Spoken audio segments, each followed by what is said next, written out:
First. Now, insecurity is the most daunting challenge facing Nigeria at this time, from insurgency that was limited to the northwest but has now metamorphosed into other parts of the country. We have all of this right now troubling Nigerians, and one way or the other, you hear comments from citizens in different parts of the country complaining of one issue, insecurity, or the other. All of this now, despite all of the assurances given by security agents and even government that they were on top of the issue, has drawn attention to either Nigerians are being told the truth or the capacity of the security agents. Now, these are some of the things we'll be talking about right now. But I have joining me on Skype security risk management expert, Kabiru Adamu. Kabiru, good morning. It's good to have you join me now. Good morning. Good to see you. It's been a while. Exactly. It's been a while, but I'm happy we're here now. Okay. Yeah. So let me start with sometimes we've heard of the issue of security being, when security agents say they are on top of the issue, whether in the northeast or it is banditry or it is herdsmen and farmer clashes and all of that, we often get assurances that security agents are on top of the issue. The past 10 years, we've been fighting the same insecurity from the northeast now to many parts of the country. Kidnapping has joined on the bandwagon of what's going on as well. But what do you make of all of those assurances? In fact, sometimes we even got a timeline given by security agents that Boko Haram or insurgency will be a thing of the past within a certain number of months. What do you make of all of those assurances now? The truth of it is that the assurances are not in any way commensurate with the reality on ground. Anytime the average citizen hears that assurance, what he does is he puts that assurance on one side and then the reality of his circumstance on the other side. So what are these realities of his circumstance? The fact that unfortunately people are still being killed, other security threats such as the kidnap for ransom that you mentioned, banditry, then recently what I would describe as insurrection in the southeastern part of the country as well as the south-south. And then the one that worries a lot of us is even the security forces themselves, as exemplified by the NSAS protest. The general perception is that the security forces are meant to protect the average Nigerian, but in some instances, unfortunately, they end up either killing or harming or maiming the average Nigerian. And then, of course, you also have the seeming criminality that is pervading virtually everywhere in the country, from north, east, west, south, all parts of Nigeria. And this criminality can come in the form of common criminality or what we call violent criminality. Now, this is what the average Nigerian puts side by side with the kind of promises or reassurances he hears, mostly from either security agents or government officials. So the gap, the trust deficit between the citizen and the government continues to widen as this reassurance that unfortunately appears to be either fake or not given in sincerity appears to the average Nigerian to be obvious. If you tell me, for instance, that you are reassuring me that there won't be any further school kidnapping or there won't be any other terrorist attack, or you contain terrorism, and then I wake up and see in my neighbor or even within my community this type of incidences reoccurring, then frankly that trust deficit will continue to widen. So that's sort of my own impression of this type of assurances. All right. There has been the talk of the issue of those behind this terrorist acts here and there, naming and shaming. In fact, we have had from some, regional organizations, some cultural organizations, some, groups calling on federal government to name those who are behind all of this, the sponsoring some of this insecurities. We recall that some time ago, a country, jailed about 6 Nigerians, and Nigerians have never jailed anyone when it comes to the issue of those who are behind this. What do you make of government who is originally the owner of all information, who has access to all information, not taking that decisive action when it comes to those who are fueling these insurgencies? So yes, that is one of the major issues that a lot of analysts have attributed to the increase in the security challenges around the country, the failure of our criminal justice system. Now, when you say government, it's a very wide and sometimes vague word, so we need to break it down. Of course, the security remains within the exclusive list, which means the federal government has more or less the priority when it comes to security forces, especially the armed security forces. But then when we come to prosecution, we're basically talking about three things: the law enforcement agencies, which the federal government more or less has control over, even though it's been argued that the state governments do have a significant control over them, despite what they tell us.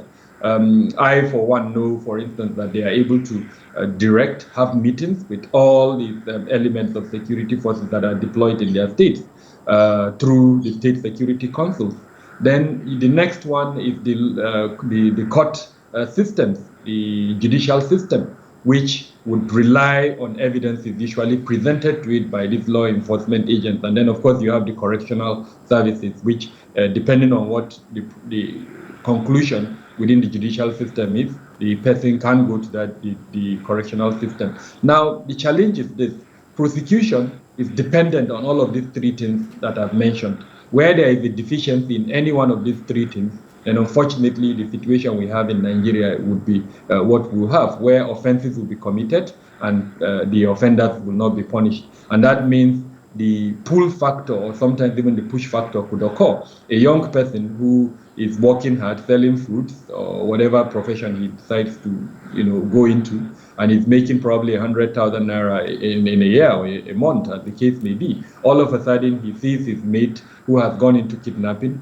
building a big house, living the big life, and the law is not in any way catching up to him. So that temptation is likely to be there for him to also, follow suit. So that is the challenge, where the criminal justice system is not effective or efficient, and unfortunately, that is what we have in the country. So when we say, generally, or use that generic word, that government is failing to punish offenders, that is where my mind goes to the administration of criminal justice system. Now, over time, the Nigerian government has accepted that there are weaknesses within the administration of criminal justice system, and I know there are several attempts. The Uwais report is one of them, and then even under President Buhari, there has been several attempts to improve or rejig, that is where the administration of criminal justice system, but we're not there, unfortunately. Offenses are still being committed, and the offenders are not being punished. If I'm going to even give a percentage, I'll likely say 95% of offenses in Nigeria are not being punished, and no society would survive with this type of situation. There must be an improvement within the administration of criminal justice system so that offenders are punished, and that will now serve as deterrence to would-be offenders. All right. Now, Nigerians, if you ask them, an average Nigerian on the street, for instance, wouldn't necessarily want to know what it takes to fight security, or fight insecurity rather, and all of that. For him or for her is that I pay my taxes, and government does its own obligation of protecting Nigerians and creating an enabling environment. That is what Nigerians want to know. They want to go and sleep and wake up safe and sound the next day. But we have been fighting this where everyone is becoming too conscious and very conscious of security now. You're traveling anywhere, especially across the country, and you're being very conscious and very cautious of what the uncertainty of what is going to happen on the road as you travel and all of that. But what do you think is the greater challenge here that we have not kept insecurity behind us? Do you think it's the issue of leadership, or maybe the infiltration of the security agencies as made known by even government officials at the time? Or is it poor funding? Or what is generally this issue that is still keeping us on the same level? We go back, we go forth, we go back, we go forth on the fight against insecurity in the country. Mike, this is a beautiful question, but unfortunately, I think the time allotted to us would not allow me to go if in details. But let me quickly mention some of the factors. Number one is the society itself. Have we accepted the kind of security we want?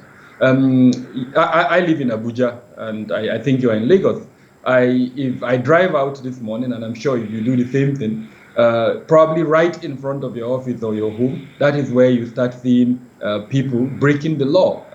These are sometimes very basic laws, driving against traffic, dropping things on the street, or name them, different kind of law, non-compliance to the provisions of the law, at certain times the Constitution. So that for me is number one, the breakdown of the communal system that should uphold law and order, where we willingly, as citizens, attempt to break the law. Now, I'm not generalizing, it's not everybody that does that, but believe me, a majority of us, unfortunately, feel very, very freely to break the law. And sometimes we don't even appreciate the fact that what we're doing is wrong. And even when we attempt to be corrected, we would continue doing it. Now, why is this important?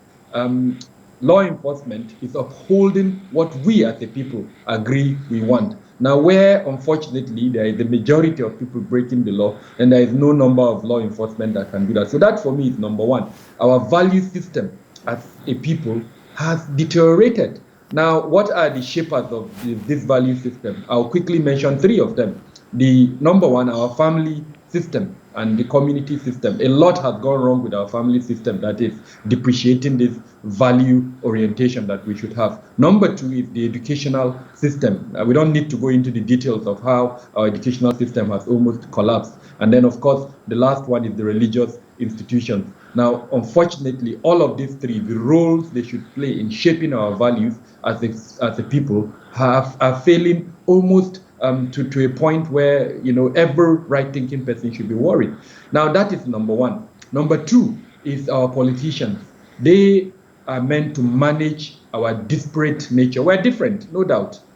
Differences based from ethnicity, on religion, and sometimes even in political affiliations. Now, the essence of a good political system is to manage these differences in a manner that makes the differences an asset for us. But where the differences become a tool for dividing us and further exposing the weaknesses within the structures. In politics, you call it centrifugal forces. How do these politicians manage these centrifugal forces? Where they're unable to manage it, then the types of fissures that you have in Nigeria would show themselves. Good political systems, good politicians would replace centrifugal forces by centripetal forces. Centripetal forces that will bring Nigerians together. Now, where politicians fail to do that, then unfortunately we will be in the situation where we are. And then, of course, the institutions of government that are supposed to manage the various challenges that the country have. Now, we're talking about security, so I'll focus on the security institutions, as it were. And, the average word that you hear is the security architecture.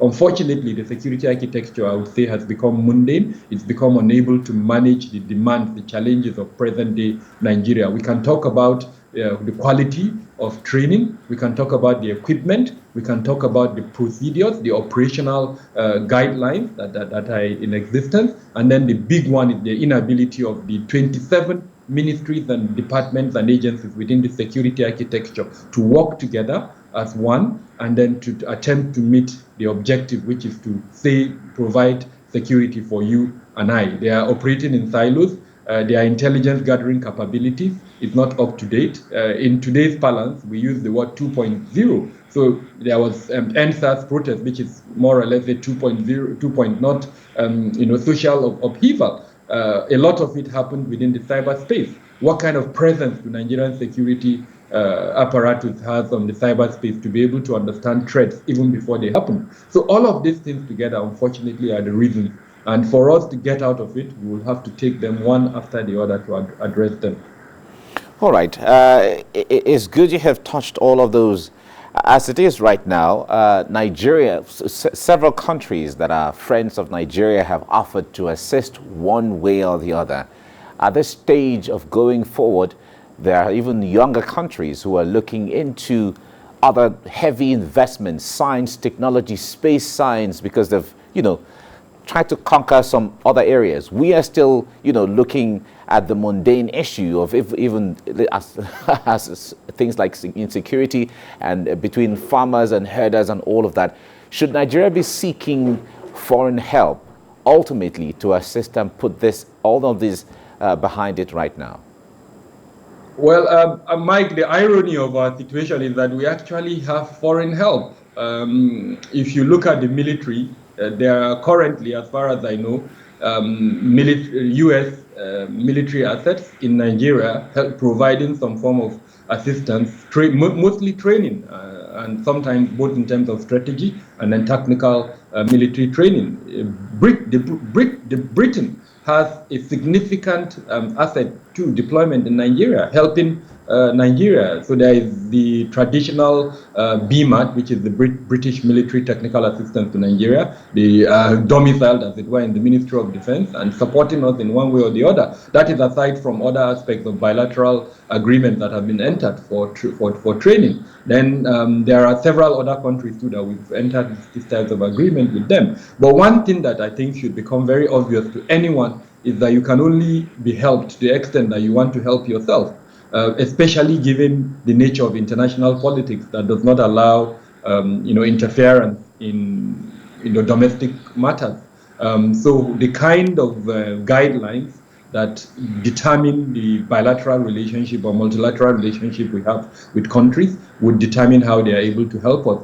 And then in the murky field of international relations, you also have this concern where sometimes their interest is against your interest. So if you don't manage your own foreign policy very well, unfortunately, they will be the one to manage it for you. And when managing it, they're not likely to meet your own, interest, national interest. They will be trying to meet their own national interest. So it has been suggested as an example that perhaps the reason why some countries are not sharing intelligence, because think about it, the types of satellite surveillance capabilities that are on Nigeria currently by several, countries of the world, especially advanced countries, you would be wondering how is it possible that 100 bandits or some on motorbikes traveling in a semi-arid terrain where the dust alone would draw attention, would go to places, carry out attacks, and then there is no response of any kind. I bet you that there will be assets, both national and international, that would have observed that movement, and that if perhaps we had some form of bilateral agreement that would allow that disclosure and the integrity of that disclosure, because that's also very significant. It's not just for the other side to disclose it to you. How do you safeguard that information when it is disclosed to you in such a manner that it doesn't go back to haunt the source or even the provider of that information? So there are so many things that determine bilateral as well as multilateral relationship in the area of defense and security that unfortunately as a country, my honest opinion, we've not even begun to address. And so perhaps that explains why, despite the presence of this country, we are not getting the maximum benefit from their participation or support, the support that they're giving us. All right. Let's go briefly to Owerri, Imo State, where a correctional center was attacked with over 1,000 inmates released and free to, go out as they break prison, as the case may be, and the police headquarters was also attacked. When a situation like this happens, we assume, or Nigerians assume, and in the right way, that the police headquarters is supposed to be one of the most secure places beside the military barracks, as the case may be. But if they were attacked at this time where the persons who attacked it succeeded in doing whatever they did, I wonder how vulnerable we all are, especially seeing it from the security perspective. Again, this is another question that requires a very deep analysis, and I know time will not allow me, but let me quickly give some basic, synopsis of what I see as the issue. So in the field of security that I practice, which is called industrial security, it's different from public security. So industrial security is all private security practitioners, and then you have public security. These are government, authorized security, as it were. So we have what we call risk habituation. Now, risk habituation is tantamount to the boiling frog syndrome, where you put a frog, as it were, on a pot. You start heating the pot, and then the heat starts growing gradually, and the frog is not conscious of the environment that it's in, to the point that, I doubt if this will happen in science, but what this suggests is that the frog will start swelling up until such a point where it explodes.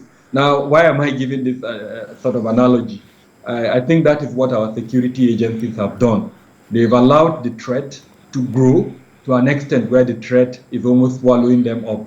Now, in the case of the attack in Owerri, a couple of months ago, the security agencies report actually engaged in an armed conflict with cells of the indigenous people of Biafra in parts of Imo State. And I remember it was all over the news then. A lot of people criticized why the military should deploy jets to, an internal issue like that. And then, of course, there was this, exchange of gunfire between the two sides, and we were never really told what exactly happened. But the point I'm trying to make is that the threat was there. The security agencies, the public security agencies, detected the threat. But then how did they respond to the threat? They used an attempt to use military force to eradicate the threat. Now, what we are saying in industrial security is it's not every time that you want to restrict your response to only military force. A lot of times, what you need is a strategic approach to security issues. Undertake a deep study using intelligence, answering the imperatives in intelligence, the who, what, when, where, and how. The moment you have the answers, then you now deploy strategically in response to all of these imperatives. If it's the who, you already know the who. You have evidence in support of the who. What do? You deploy security agencies to arrest the who, and then use the evidences to present that who in a competent court of jurisdiction that will now try that who, and not only try him, if he's found guilty, sentence him, so that becomes deterrence to would-be advocates. Then the how. There is the possibility that there is a political element to all of this. At the beginning, I talked about the perception of marginalization as well as real marginalization, which is a strong factor in the Southeast. Now, elements, even coming from government sides, are indicated that there is a political side to all of this. So in your study of the how, you are able to know this, you are able to gather the evidence and present it in a competent court of law after arresting the who. So those are the kind of approaches I hope that the public security agencies would engage in. Now, they have allowed this threat, this monster, to become so big that it has acquired military-grade weapons, RPGs, name them, that it used in attacking what is clearly a hard target, is a police command at the state level, and then a correctional center. Now, definitely, this is what we, in security parlance, we call a threat to national security, and it requires all the assets that the state has to deal with. So I expect that all Nigerian assets, in terms of the security assets, should be deployed to go into this, identify the perpetrators, arrest them, and then present them for prosecution. Okay. Thank you so much for your analysis, Kabir Adamu, for taking us through all of that. I wish we had more time to delve into other areas to bring us up to speed with understanding how these things work. But thank you very much for enlightening us on this. Thank you. Thank you, Mike, for having me, and have a good day. Great. Have a nice day.